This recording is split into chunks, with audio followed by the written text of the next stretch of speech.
Hello दोस्तों, veterans नमस्कार। मैं दीवान सिंह। मैं आपको बताना चाहूँगा, बड़े दिनों से एक लेटर का जिक्र होता था। आईबीए ने लिखा था आर एन गॉडबोले साहब को। उस लेटर की लैंग्वेज आईबीए ने क्या लिखी थी और गॉडबोले साहब ने क्या मांगा था, हमें आज तक पता नहीं चल पाया। एक लेटर मेरे पास रमेश भटेजा जी ने भेजा और उसको पढ़ने के बाद मुझे लगा कि इसका कम्युनिकेशन हमारे बैंक पेंशन में होना चाहिए। और इसकी कुछ बातों को पढ़ने के बाद मैं इस निष्कर्ष पर पहुंचा कि आईबीए का लेटर ये बताता है कि आईबीए थूक करके चाटता है और इसने अपनी एरोगेंस और अनरीजनेबलनेस से 3 लाख लोगों का नरसंहार कर दिया। ये जिद्दी किस्म का नॉन रेगुलेटरी और अनरजिस्टर्ड ऑर्गेनाइजेशन जो बैंकों का है, ये ह्यूमन राइट वायलेशन में लिप्त है। जब एक बार आप कुछ कहते हो तो उसका अर्थ होता है, और इसको लीगल लैंग्वेज में डॉक्ट्रिन ऑफ एस्टोपल कहते हैं। जब आप एक बार स्टेटमेंट दे दिया, आपने प्रॉमिस कर ली, you will have to fulfil that.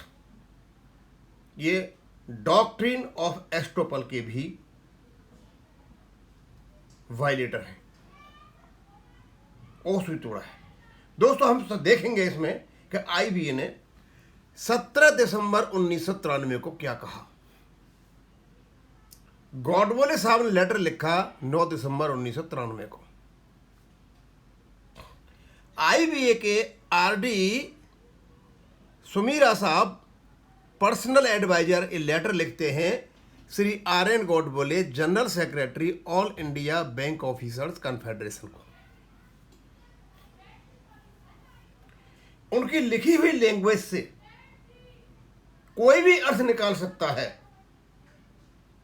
कि 29/10/1993 को जो समझौता हुआ था पेंशन स्कीम के लिए, वो कितना मजबूत था, कोई डाउट नहीं था। और उन्हीं के आधार पर, उन्हीं तत्वों को मिलाते हुए 29/9/1995 को रेगुलेशन बन गया, प्रॉपरली नोटिफाइड हो गए बाय गवर्नमेंट, और यह बन गया स्टैट्यूटरी रेगुलेशन, स्टैट्यूटरी प्रोविजंस।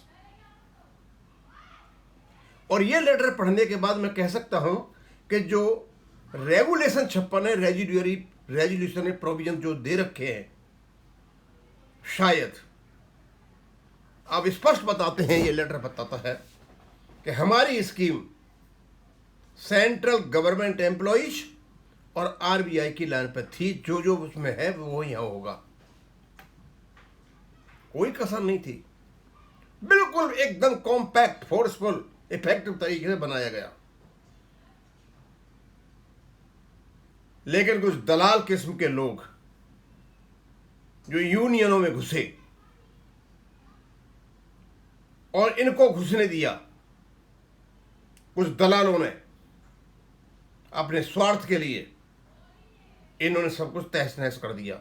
अभी तो मैं आपको बताना चाहूंगा, गॉडबोले साहब का लेटर कहते हैं, पेंशन स्कीम के बारे में लिखा। आईबीए लिखता है, with reference to your letter number 1001/69/93 dated 9 December 1993, you will appreciate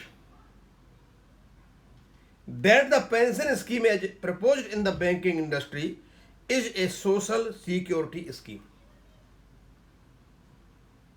You will appreciate, word में ध्यान दीजिए। और ये स्कीम है, ये सोशल सिक्योरिटी स्कीम है जो बैंकों में प्रपोज की गई है।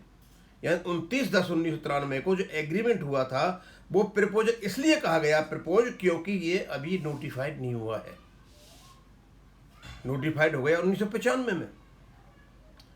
तो उन्होंने बोला आप प्रपोज करोगे, बैंक इंडस्ट्री में स्कीम थी सोशल सिक्योरिटी स्कीम।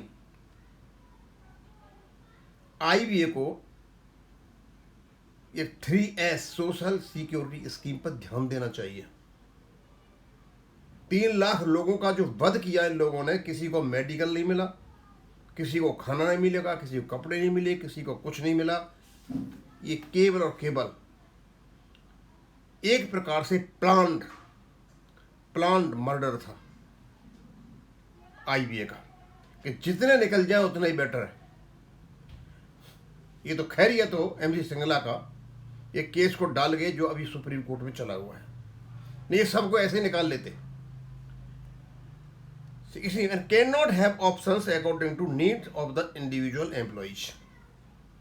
और वो स्कीम वो नहीं हो सकती जो इंडिविजुअल एम्प्लॉय चाहते हैं। शायद गॉडबोले साहब ने लिखा कि भाई आप सीपीएफ के बदले पेंशन मत दो, सीपीएफ भी दो और पेंशन भी दो। ये गॉडबोले साहब ने शायद लिखा, यानी थर्ड बेनिफिट ऑफ पेंशन। कहते हैं एज यू आर अवेयर, कहते हैं and can not have options according to needs of the individual as you are aware the scheme has been introduced on the lines of the pension scheme available to the central government employees and the employees of Reserve Bank of India। ये जो scheme है central government employees की lines पर और reserve bank of India की line पर introduce की गई है। भैया क्या कसर रह गई आप कहने में? आईबीए तो एक पार्टी है ना इसमें,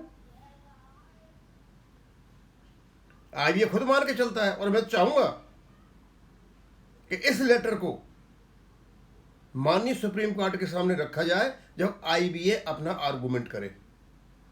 ये लेटर अपने आप बोलती बंद कर देगा। ये एक प्रकार का ये प्रॉमिस है, ये डॉक्ट्रिन ऑफ एस्टोपल में फंसेंगे। We regret that we are unable to incorporate the suggestions made by you in the package of pension and CPF schemes to be introduced in scheme। गॉडबोले साहब की बात नहीं मानी कि भाई तीसरा बेनिफिट नहीं मिल सकता, लेकिन हम सीपीएफ के बदले में आपको पेंशन दे रहे हैं। और लेकिन जो आदमी पेंशन ले लेगा और बाई चांस वो हड़ताल में भाग लेता है, पेंशन भी चली जाएगी, सीपीएफ भी चला जाएगा। तो सोच समझ के लिए था उस समय। और तो मैं ज़्यादा नहीं कहना चाहूँगा, इसमें 2 ही चीज़ें इंपॉर्टेंट हैं। जब आईबीए खुद मानता है कि सेंट्रल गवर्नमेंट एम्प्लॉइज और रिजर्व बैंक ऑफ इंडिया की लाइन पर बनी हुई ये स्कीम है, तो अपडेशन कितना दूर है? वहां तो अपडेशन होता है। सेंट्रल गवर्नमेंट तो ऑलरेडी ऑटोमेटिक होता है, वहां तो एम्प्लॉयड अपडेशन है। हमारा तो लिखा है कम से कम 35/1 में। और सेंट्रल गवर्नमेंट का जो अपडेशन आया है लिखित में, एक्सप्रेस तरीके से, ये रेगुलेशन 66 में 2021 और 2023 में आया हुआ है। और आरबीआई में तो अपडेशन है। तो क्या आईबीए थूक करके चाटता है क्या? मुझे पता नहीं। बड़ी बड़ी एजुकेशंस का फायदा क्या होता है, बड़े बड़े पढ़े लिखों का फायदा क्या होता है? क्या कानून नहीं पढ़ा है, न्याय नहीं पढ़ा है, संविधान नहीं पढ़ा है? ये जरूर पढ़ा है, अत्याचार, टॉर्चर, एक्सप्लॉयटेशन, इस सब को जानते हैं। ये तो नहीं पढ़ाया जाता भाई कानून में, ये किसी भी सब्जेक्ट में नहीं पढ़ाया जाता।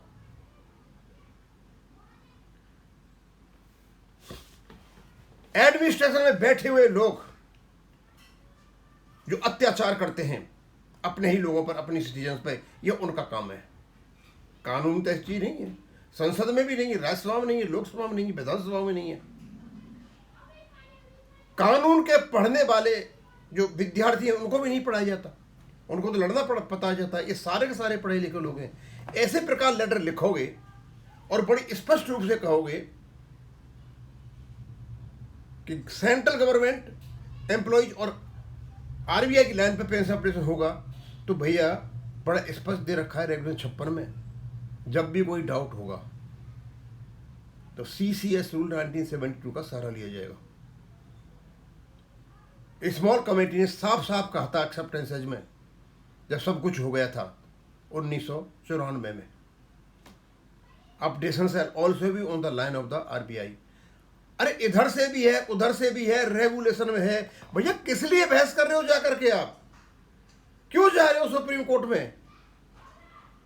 दूसरों पर दोष लगाते हो और कुकर्मों को खुद करते हो। मुझे लगता है पेंशन अपडेशन हो जाने के बाद ये IBA के गले में फांसी का फंदा तो पड़ेगा, क्योंकि यही लेटर इनके फांसी के फंदे के कारण बनेंगे।